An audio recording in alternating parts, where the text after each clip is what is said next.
6 November 2020.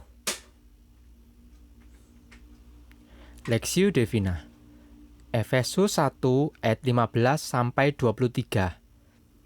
Karena itu, setelah aku mendengar tentang imanmu dalam Tuhan Yesus dan tentang kasihmu terhadap semua orang kudus, aku pun tidak berhenti mengucap syukur karena kamu.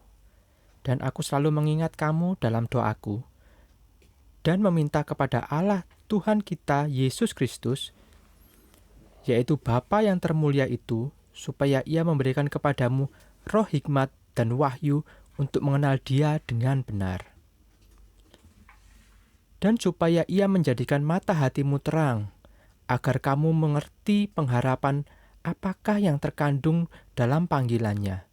Betapa kayanya kemuliaan bagi yang ditentukannya bagi orang-orang kudus.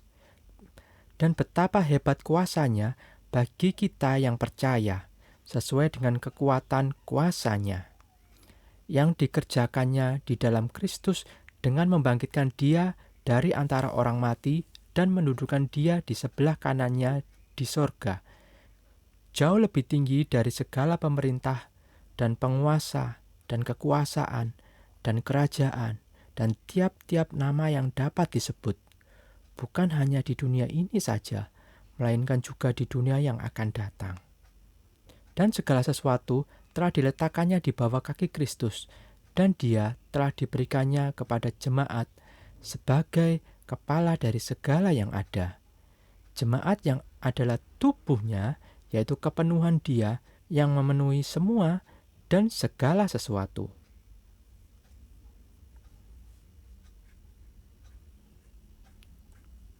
Mengenal Allah, perspektif. Dan supaya Ia menjadikan mata hatimu terang, agar kamu mengerti pengharapan apakah yang terkandung dalam panggilannya. Efesus 1 ayat 18.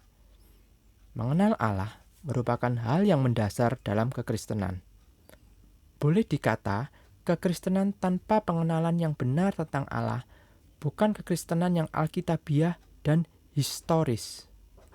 Pengenalan yang benar tentang Allah adalah barometer bagi kita mengenal kebenaran iman Kristen, khususnya dalam soteriologi. Dalam suratnya ini, Paulus bersyukur dan berdoa agar jemaat Efesus bertumbuh dalam pengenalan yang benar akan Allah dan kekuatan kuasa-Nya.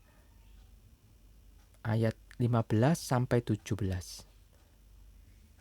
Pertama, Paulus menjelaskan bahwa Allah adalah Bapa yang mulia. Penyebutan Bapa bagi Allah sekali lagi menegaskan bahwa Allah dalam iman Kristen bukanlah Allah yang jauh, tetapi Allah yang dekat dalam relasinya dengan orang-orang percaya. Kedua, Bapa yang mulia. Ini telah menyatakan kekuatan kuasa-Nya yang dikerjakan dalam Kristus. Di dalam Dia, kita memiliki pengharapan yang pasti akan kemuliaan yang dinyatakannya kelak kepada kita dalam Kristus. Ketiga, Kristuslah yang memegang kekuasaan yang duduk di sebelah kanan Allah Bapa, yang jauh lebih tinggi dari segala pemerintahan dan penguasa baik di dunia saat ini maupun dunia yang akan datang. Tidak ada satu pribadi pun memiliki kuasa demikian, kecuali Kristus. Dialah pribadi kedua Allah Tritunggal, Sang Putra, yang menyatakan kehendak Bapa. Keempat, tidak ada yang dapat membuat kita mengenal kebenaran tentang Allah Bapa dan karya keselamatannya dalam Kristus, kecuali Roh Kudus, yang Paulus sebut roh hikmat dan wahyu. Ayat 17.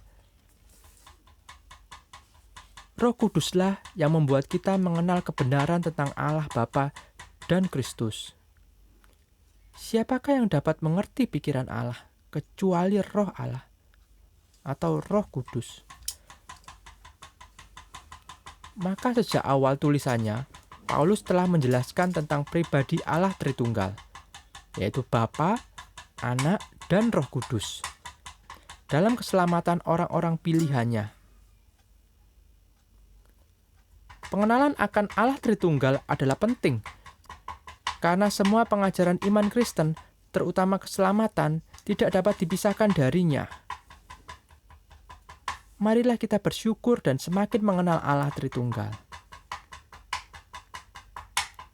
Studi pribadi. Pertama, bagaimanakah peran Allah Tritunggal dalam karya keselamatan bagi orang-orang pilihannya? 2. Mengapa keselamatan orang pilihan itu pasti?